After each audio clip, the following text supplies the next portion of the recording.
Hello, Thomas. I want to like to present Thomas Freudenmann. He's co-CEO and co-founder of the company EDI, who's related to engineering data analysis. A short summary about Thomas. Thomas has been working in the fields of semantic web, AI-based algorithm and digital business models for more than 10 years. He started in 2008 when he was a member of the research staff at the Institute of Product Engineering in Karlsruhe, Germany. And Thomas got his doctorate degree in 2014 with a thesis Ontologies for the validation of products based on the contact and channel approach. Today, Thomas will tell us about customized digital products with applied artificial intelligence. So welcome, Thomas, and the stage is yours. Dein Mikrofon, your micro. Hola to todos. Hola. So, hablo un poco español, pero English mejor. So, you can see my screen? Yes. Yeah, we can. Okay, perfect. And so welcome to my presentation. So my name is Thomas Freudenmann. I'm a CEO and co-founder of EDI, Engineering Data Intelligence. So the name is program. We like to semantically link data from different sources and provide AI-based decision models. And what does it mean? I will show in the next slides. So what is our USP, where we are coming from? So we are founded 7 years ago, and we are a spin-off from the KIT. So that's the research on university of a research center and university from Karlsruhe. It's in the south part of Germany. So it's near to the border to France. And our USP is, and my colleague and I, we make our PhD on it. It's about semantic web. So bringing the data together and provide it for efficient decision making. And I think from the Google, we know already, if you are using, for example, Google Maps, you get if you want to navigate to a restaurant, you get the information how you can come there. And also, if you are reaching the restaurant as it open, because about the traffic situations and so on. So you get a lot of information, even you not ask for this information. And exactly what Google is doing in our social life, we are doing for companies, because also in the companies are a lot of data, and normally a lot of engineers have to search every day for the data in different systems, in file-based systems and so on. And what we are doing, and here we also have a patented solution, we can provide the right information at the right time so that the engineer can make his own decision. Yeah, and also we can, if the decision is really clear, we can also automate machines. So that is also what we are doing in some of the use cases. So then we are really talking about Internet of Things. So that means we get the data, we have a digital twin in our system, and we can also make the decision what he has to do next, that the workflow is perfect. One other thing is, so we are a company from a technical university. We are talking about artificial intelligence for sure.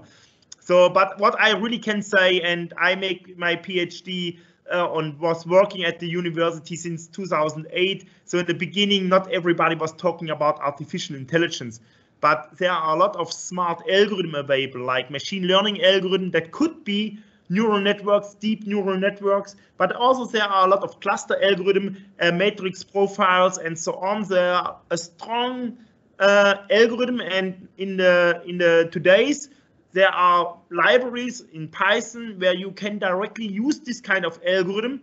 So that is maybe the different to the 80s where data mining was already available.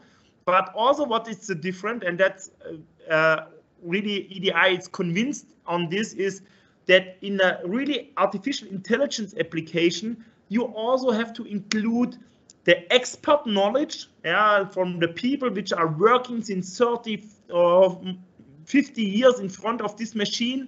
you have to include this kind of information. What is the best thing to do, and what kind of changes you have to do to reach quality. You have to include this in the algorithm so that you can really make the right decision. And then we are talking about artificial intelligence. If you can make really, if you include really this business logic so that the people make the right decision. So if we talk about artificial intelligence, sometimes we have behind a really easy regression model, but it makes the right thing and it helps for the decision. Then it's also for us an artificial intelligence application. And we are coming from the time series signals, from the quality data, which you maybe store on a PDF or Excel file, but also we have now a lot of applications where we are using also image recognition. And for image recognition, for sure, neural networks are the best solution from the machine learning. And so we also have some applications where we are using neural networks. So what we have in our company, we have, I would say, a toolbox where we can use different kind of algorithm. We are selecting the right one and we also combine it.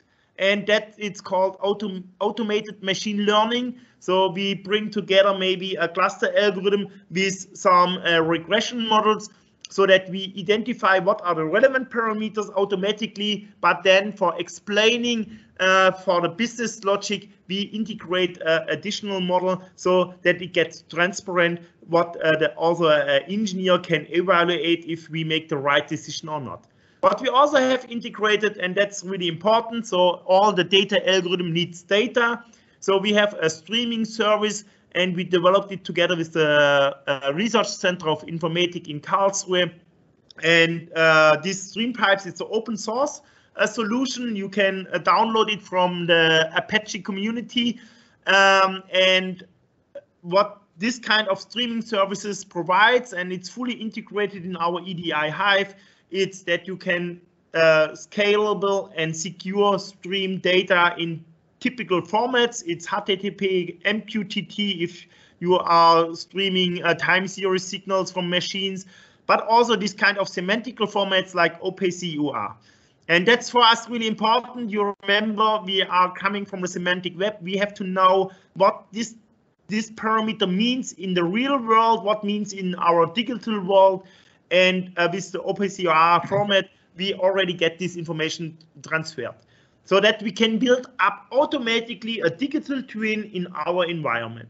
And at least I also mentioned it, it's really important to include the expert knowledge, and therefore we also have a patented solution which we can use in our company.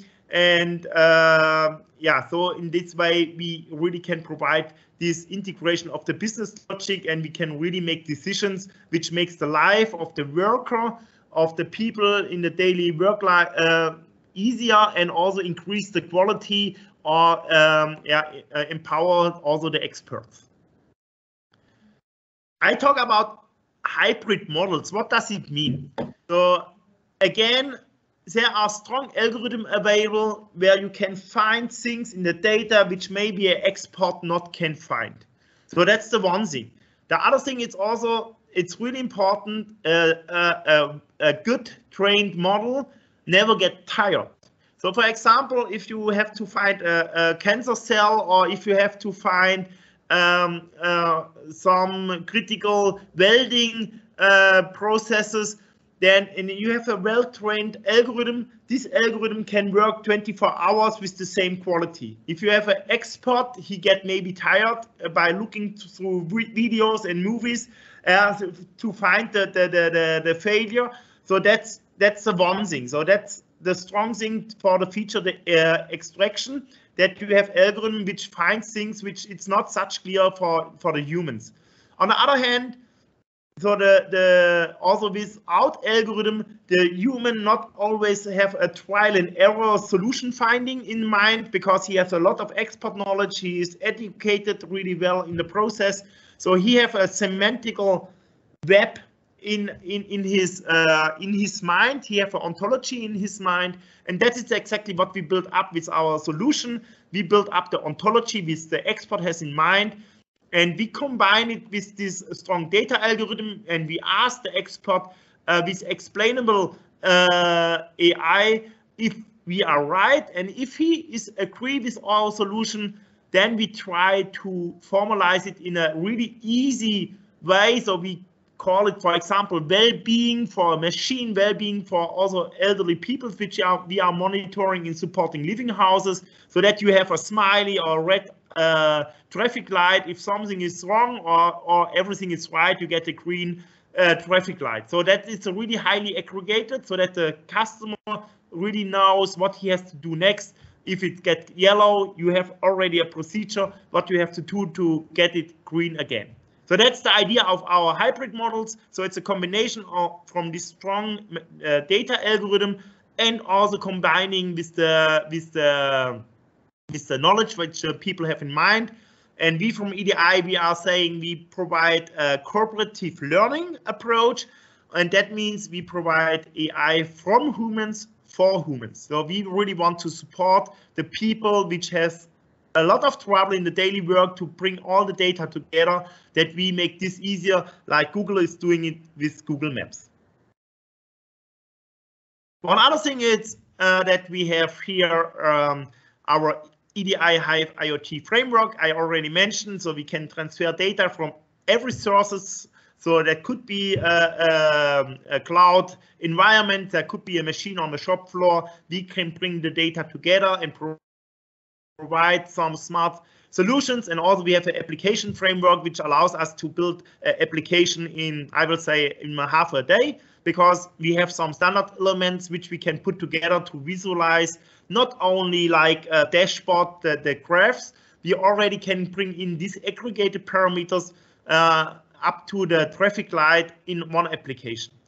And important thing is, for our business case, we are white labeling, so you can give we provide for our customer a private cloud, so you get your corporate design, and your customer can log into your services and can use the services behind the license models. So that's one of our solution, other solution. And also, for example, we run totally in the background, so that means we have our own front end. Our smart algorithm takes the data from your data sources, analyze it, and put it again to your front end, so that it's a seamless work for your customers. And here we are really convinced that this is the solution, that we have this platform ecosystem. So in Germany and Europe, we are talking a lot about Gaia X, for example. That's the European solution, bringing different smaller providers together. And for example, we have a solution together with a company which produce some heaters. So that they are running on Azure cloud.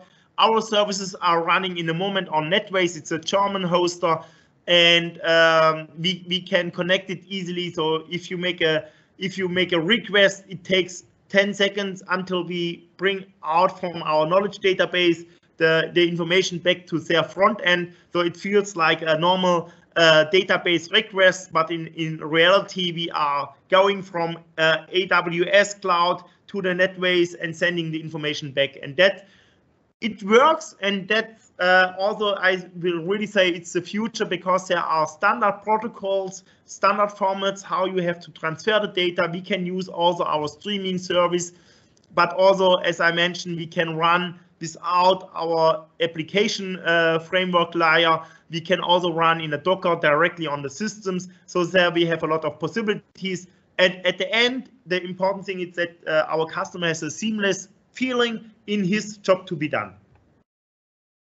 Yeah, so that was a little bit our USP from a technical perspective, but also I can really say what it's really important. And also I saw I'm not really understanding everything what you present on your mirror boards, but it's a lot about business. And what does it mean, a data-driven business case? To establish a data-driven business case, it's also we make our learning. So I will say 7 years ago, where we found our company, we were tech nerds, and somebody was asking us, we have data, you can make an application out of it.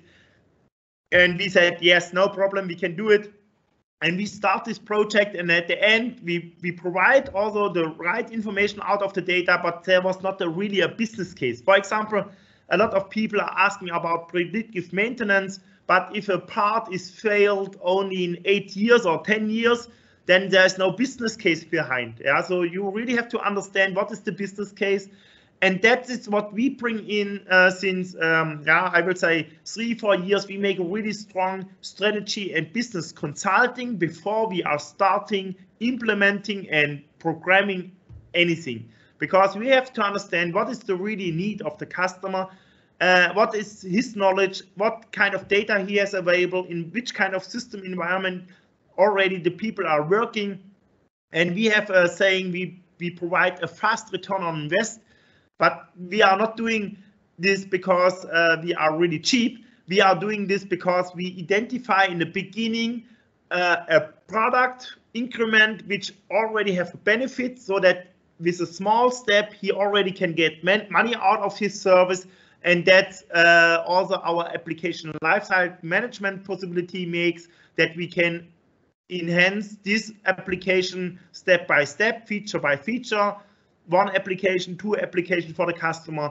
So that's a continuous development, but you have to start small so that you get out the right thing. And here again, a little bit what we are doing in this phase. It's not only a kind of workshop where we understand what the people have. We are also using our cause and effect chain editor, our ontology editor, to understand what really has the customer in mind, so that we can directly pre-calibrate our algorithm. We also have the possibility to use our standard data analytic services to identify if there is some information in the data. In many cases, yes.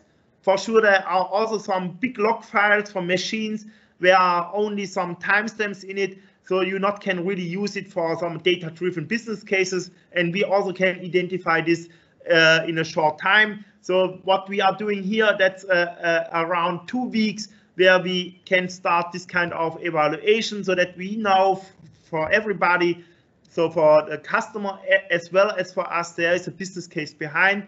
And also what is really important, it's the documentation. So we are drawing, for example, a storyboard with some emotions. I will show it later in some use cases, how it looks like. So what is the problem, what really we can solve with our solution, and also which kind of persona, that means in the software development, which kind of user we really have in the mind if we want to provide this solution. And for sure, we are using some requirement management systems. There are Jira. We are using, for example, Redmine for doing this. So that's about also sustainable development.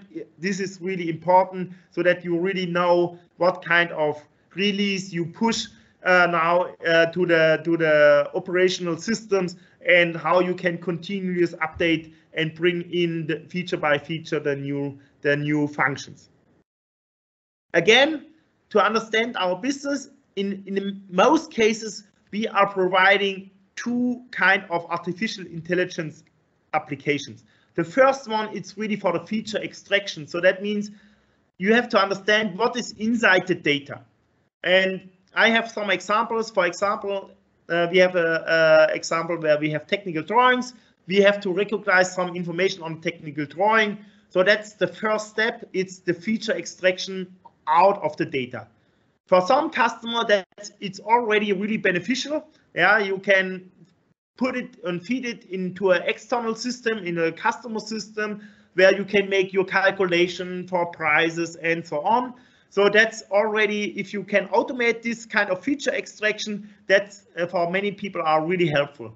We have a second level, and that's where I'm talking about. It's about the logic. So what, if you understand this and this feature are together, what you can do next.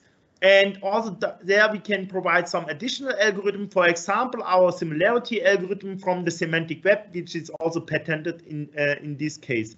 And at the end, we can provide the full service with our software stack. So that means he get also application with a front end from us. Or we are using, for example, the similarity check and bring it back to the external system. That is the case for our heater system. which we provide for, I will say SME. Okay, somebody has questions until here, or you understand what I'm talking about?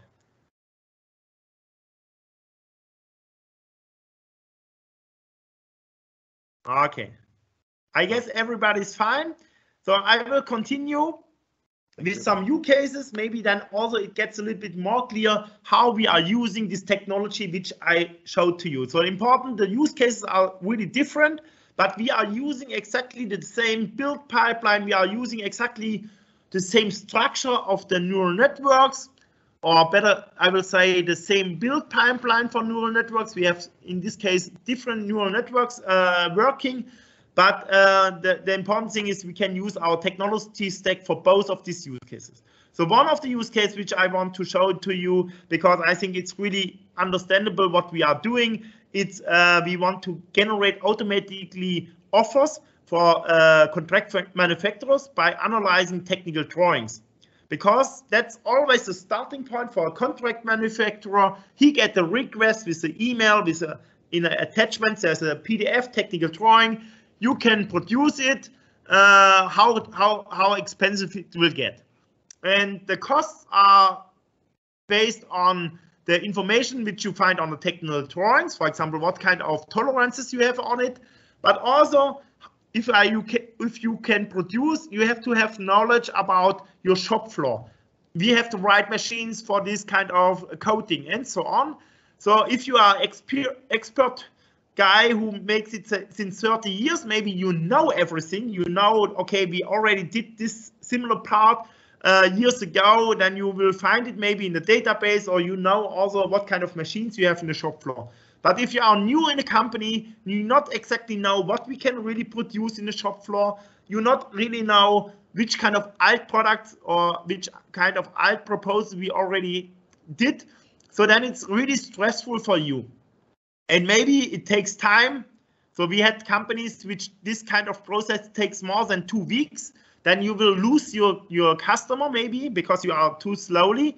And also it's an expensive process. And what we want to do here is this kind of request with technical drawing, we want to automate and also include the expert knowledge which this guy has, which he is working since 30 years in the company. And for sure, you can provide more offers in a shorter time with the same quality under independent who is preparing this kind of offers.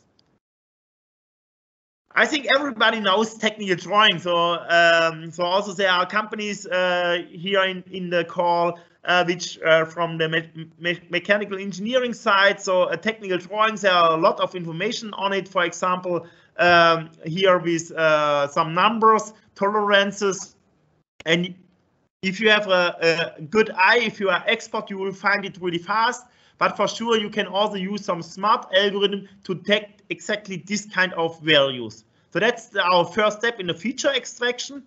And what we provide here, you can see here our chassis. So that's one of the possibilities for our front end. And then, for example, you can highlight here the tolerance boxes.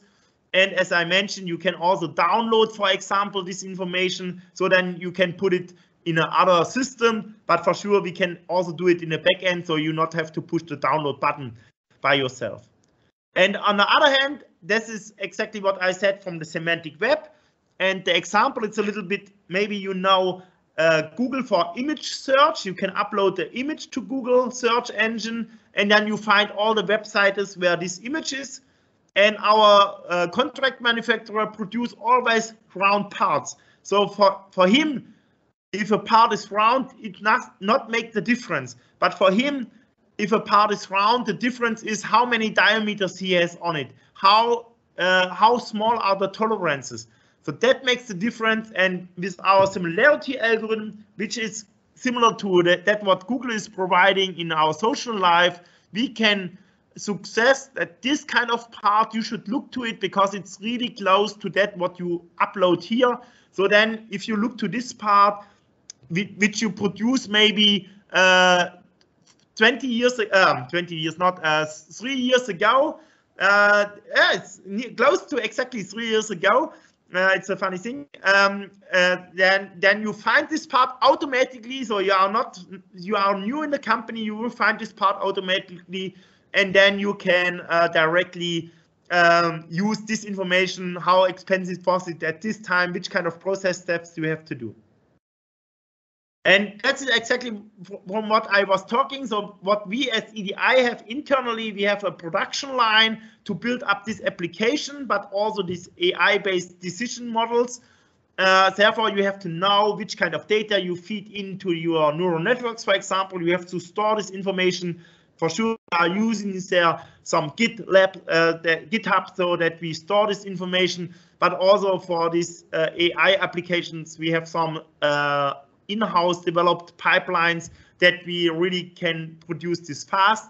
Then on the one hand, we have the engine for these feature extractions, which I mentioned already provides some benefit for the customer, but also we can show it in the front end, and that makes the chassis for us. And then again, here it gets more clear what I said. So the first AI brings out this kind of relevant information from a technical drawing. The second artificial intelligence layer brings the similarity together so that you can really fast estimate how expensive this part will get, and if we are the right supplier or which kind of supplier we have to choose to produce this part. And we are integratable, so we can bring out all this information to in different formats.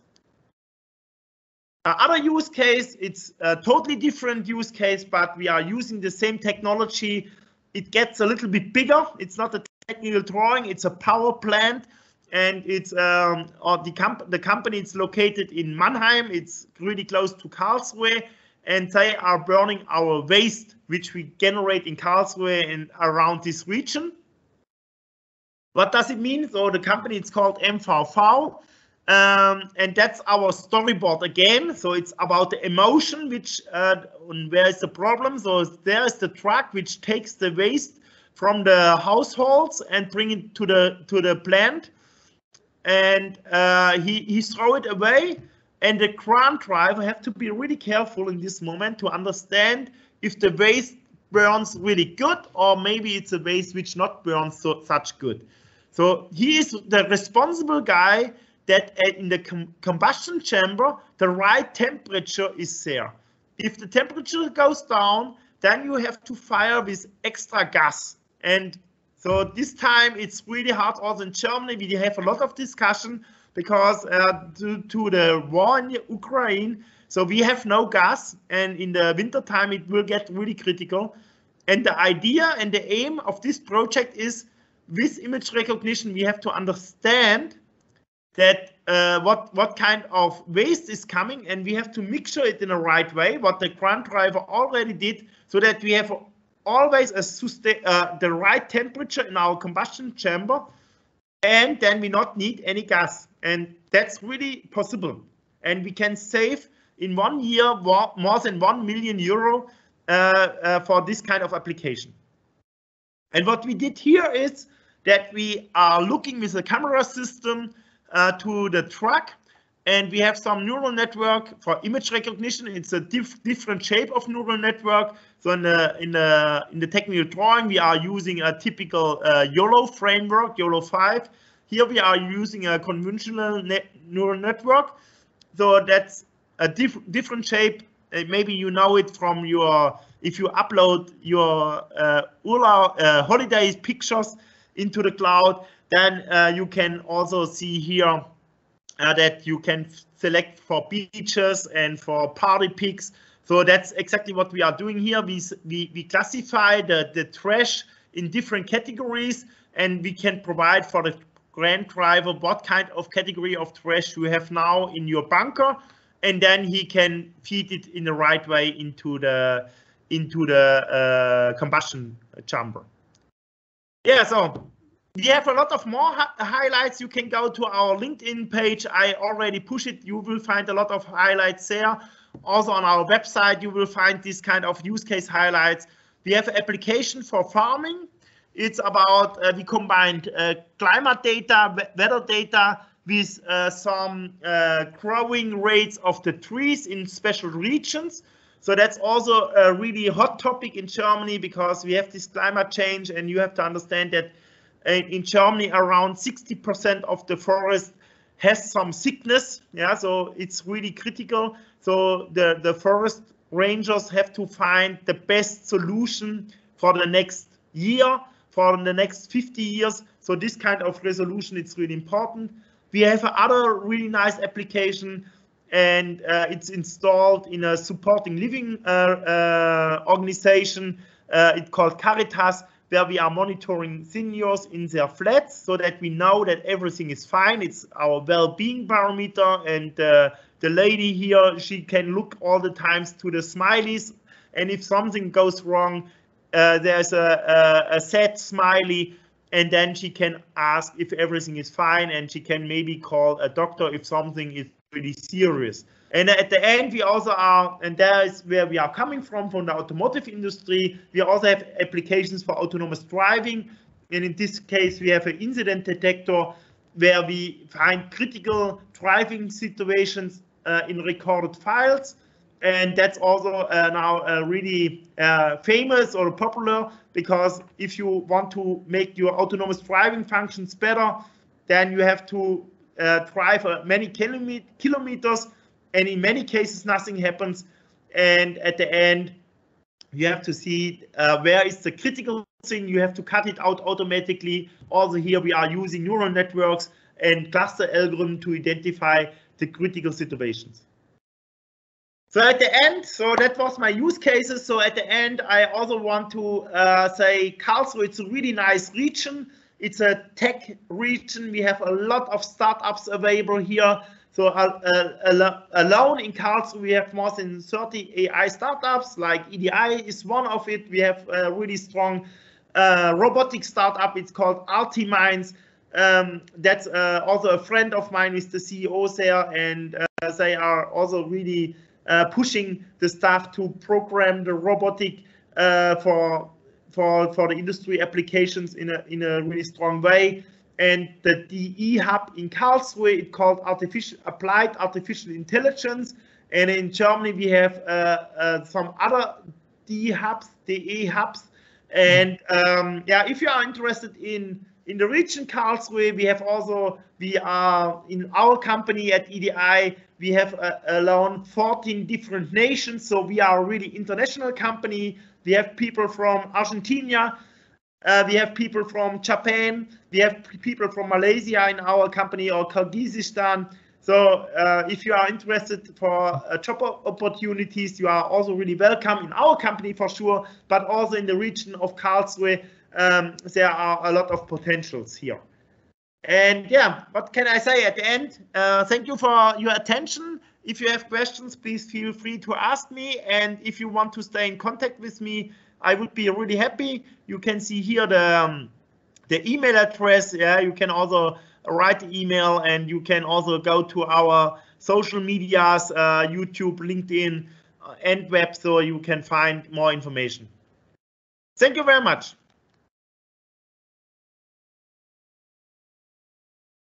Thank you very much, Thomas. Very impressive. Very impressive. Yeah, so I want to take the opportunity to ask, somebody has a question for Thomas about his presentation, the use cases. I have a question, Tilo, for Thomas. Okay, Carlos. Hi, Thomas. Hello. Hello, thank you so much for your presentation. Very interesting cases.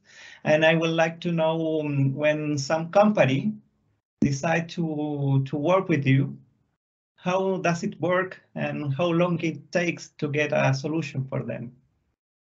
As I mentioned, thank you for this question. And that's always a really critical question, because the people have data, they are not sure, is there something in the data? We have a package for this, I said, this design thinking phase. And we provide here not only that we understand the business case which this company want to have, we also analyze the first data set, and that takes us under 3 weeks. So because then we understand what is the business, we make a software requirement list, and then we can start really in the application, and some applications are ready in 3 months. Some applications are ready in a half a year. It depends how big is the use case which we cover in the first step. But in the starting with the data analytics things, it takes around, so that's our experience, all around 3 weeks, because you have to exchange the data, you have more questions. We also have a package where we not analyze the data, where we only make this business consulting. That's done in 1 week. Thank you, Thomas. Yeah, welcome. So if somebody's interested in to understand, I have data, I have my team always talking about some possibilities, then it's exactly this kind of business and strategy consulting. And afterwards, that's also important, we deliver this software specification. And then also the decision is, maybe some IT engineers from the company will do all the things. That's also fine for us. So from this step, we decide who is doing what. I mentioned also this company, which has a really good ERP system, cloud-based. Say we are doing all the front-end stuff. So then it's not our part, and then also get cheaper for sure, because we not have to do it. And that's the idea from our first step, that we know what we can do, and then we decide who is doing what. Thank you, Thomas. And I don't know if somebody wants to ask another question. I would like to ask. Okay, Carolina. How did you came to this solution? It was like a necessity, or something happened in your life, or how? In my life, yes. That's a really good question. What happens in my life that we came up with this idea? So as I mentioned, so my colleague Monat El-Hachi, so we studied together. 2001, we start in Karlsruhe for industrial engineering. Since then, we know us. And then we make our PhD in 2 different institutes, but we already were working together on this knowledge management systems things, because a lot of data are available in the mechanical engineering. So we were working in the automotive industry. Our institutes were really related to Mercedes-Benz, to Porsche, to all the big companies here around in the south part of Germany. And these people are always losing the data. They are storing it in a file-based system. But if you ask one guy, you make a test 1 year ago, could you find it? He has no chance. He has to think, what kind of project was it? And so that was the starting point, this kind of knowledge management system. And in the engineering, we have this model-based engineering. That means I'm an industrial engineer. I make a lot of operation research, optimization of systems. And for me, these data models, in this time I said, it's not about artificial intelligence. We use regression models and so on to understand what is behind the data. And then we found a company from Austria, it's called AVL. They are providing test benches for combustion engines, for full vehicles. And if you have to calibrate a combustion engine, you have around 50 parameters which you have to have in mind. And these engineers already were working on this model-based information with some regression models, and that was the starting point. So we make a technology transfer project with the company and we as a KIT member, and before we found our company. Then we already have some engineering projects, and then we found our company. And since then we are self-financed, so we not have an investor in our company. We work with the industry together and provide, and also the E-Hub in Karlsruhe is called Applied Artificial Intelligence. So we are using the right algorithm for our customers. So it's not about deep neural networks, it's about finding solutions for them. And that's when we establish our company. And now we are a little bit more than 20 people. Thank you. Thank you very much. Yeah, Thomas. thank you for the question. Any more questions? Yes, Tilo. Thanks, Thomas, for your presentation, excellent presentation. I'm Gabriel Castro from Siemens Chile. I saw that you are partner Mindsphere and ecosystem. Yeah. I have several questions about it. Do you have some use case related to the other industry? And another question is how do you think about the how to enable collaboration between data scientists and automation engineering, because it's key to bring the artificial intelligence in a production. What do you think about the artificial intelligence in the human factor? What do you think about this replacing to the worker? We not replace the human working in the production. What is your vision or your opinion? Okay, so first thing is, so we are a solution partner from Siemens Mindsphere since I will say 2019, and also in Karlsruhe we have the Innovation Automation Center from Siemens. And now I'm not sure how confirmed you are with Siemens products. So there's now also a kind of Siemens edge computing solution available. So I will say, so I'm not the Siemens guy. So Siemens Mindsphere, it's not flying.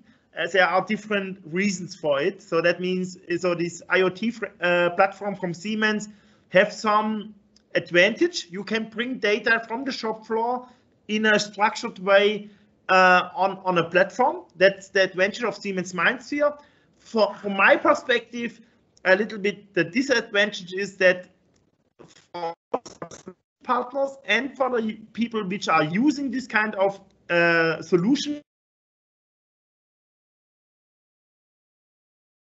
to US, AWS, they spent a lot of money until they charge for people. You think to Facebook, so for Facebook, nobody was paying anything, but now this guy is the richest man on the world because he has such a big community, and he make the money with advertisement, with a lot of other things around, not with having the people and the data on his platform.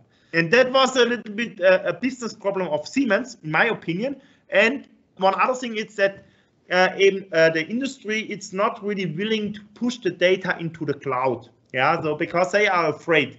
I can really say that's not where you should be afraid. So if you have the data in your own cellar in a storage, it's not better. Yeah, it's even worse.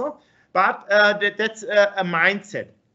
So this is why also Siemens is now bringing the same solution on the edge. That means in an intra-server system on premise, and that it's really more beneficial for the industry because they are trusting a little bit more that the data are secure, nobody can do something with the data, and so on. So that's the first thing what I can say, that we have a partner. He is coming from the SPS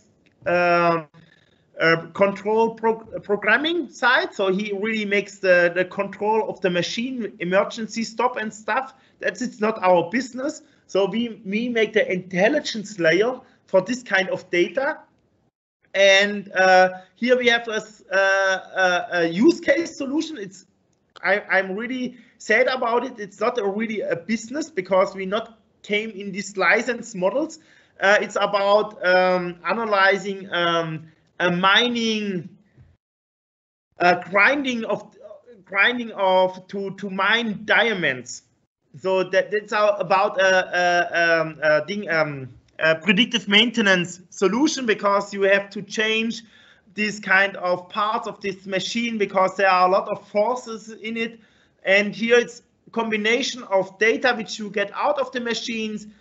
Also you get information, yeah, that now it's a good time based on the shift planning. Now it's a good time to make the maintenance, and then you can start. So that was the idea of this use case. But really, I'm really convinced. So I hope I get your last question in the right way. I'm really convinced that this algorithm helps to understand all this information in an easy way. Because now there are also, if you are using, for example, Siemens Minds here, you can have Grafana, and you can have a nice visualization of your current flow from your machines and so on. Yeah, you can look to these diagrams, but nobody wants to look to diagrams. Everybody wants to have, if everything is right, I will see nothing. If something is wrong, I will get a lot to my mobile phone, and then I have to look to it. So that's a little bit also the idea of EDI, and therefore Siemens also needs this kind of solution partner, and this is why we are also solution partner for Siemens. I cover your questions, I'm not sure. Yes, thank you. Regarding to the combine the advantage, the solution-based cloud, and with the strength the local solution, what product or solution currently are using in today in this project, for example, industrial edge? So in our case, if we are working with customer together, we are cloud native. So our EDI Hive, it's our product. It's developed in a cloud native way. That means we can run in different environments. We can run on Azure, we can run on AWS. We are running on the Daimler hybrid cloud. Yeah, that's the intra-server system of the Mercedes-Benz AG. And one fun fact, so to install our developed services applications for the management, it takes us to install it from our NetWays servers to the environment of Daimler on the Daimler hybrid cloud. It takes us 1.5 days. And I was also surprised, but it works because the interfaces and the systems are made for this. But until we could run there, it takes us more than 1 year, and we have to get the audit from the Mercedes-Benz, so about security, data security. We have to implement our user and right management in a way that everybody who bring in data in our system has also the possibility to share it to the people which he know. So, and he also can take away it again. So that's about data ownership principle. That means the guy who take a data and push it to a system, he also have to have the possibility that he has to share it with the person which he want to share. So that was things which we developed in the last years. And also what I really can say, there are a lot of, also on the AWS cloud, there are application layers where you can make really fast also some data services. But where we really spend a lot of money and time is to have a monitoring system. So I get from all our services, I get the Telegram message if everything is on. This is why I'm sitting here today. And also we have installed at Caritas our monitoring system for seniors, and I'm not nervous because today we know 24 hours, 7 days a week, if our services are on, and if some services is not on, we get the message. And that was also that a little bit different. If people are thinking, oh, I hire one data scientist to my company, and then I have a data-driven business model ready. I can really say that's not the case. You can make a proof of concept. You can say, oh, that looks nice, but then you need a company, or you have in-house a lot of smart software development developer, which can make a really ready application out of it. So that's a little bit different. Thanks, Thomas. Yeah, thank you very much, Thomas. I think we are running out of time, and you also have an evening event. Yeah, I'm on an event here. It's a big German IT company. It's called Bechtle. So I'm here on the summer event from this company. So that not us running out the beer. Yes. So yeah, of course we will share also the presentation from Thomas with you all guys, and also the contact. So for any further request, you're in contact. So yeah, okay, perfect. Yeah, thank you very much. Thomas. For your attentions, and yeah, thank you also. I saw a little bit your presentation before, so that also looks nice. So I think that's a nice group, and yeah, please stay in contact with us. And also, as I can say it again, Germany is also a nice place. So if you want to have a chance to come, so also, for example, if I'm not sure if you are here also students in the line, yeah, so also we have here job possibilities with the internship and so on. So there are many possibilities to come and work together with us. Okay. Or for sure for projects. So we are looking for projects as well. No problem. Okay. Thank you very much. Thank you. Nice to meet you. Bye bye. Bye.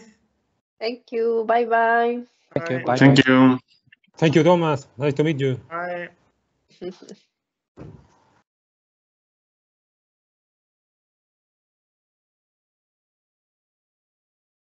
Bueno, Hola.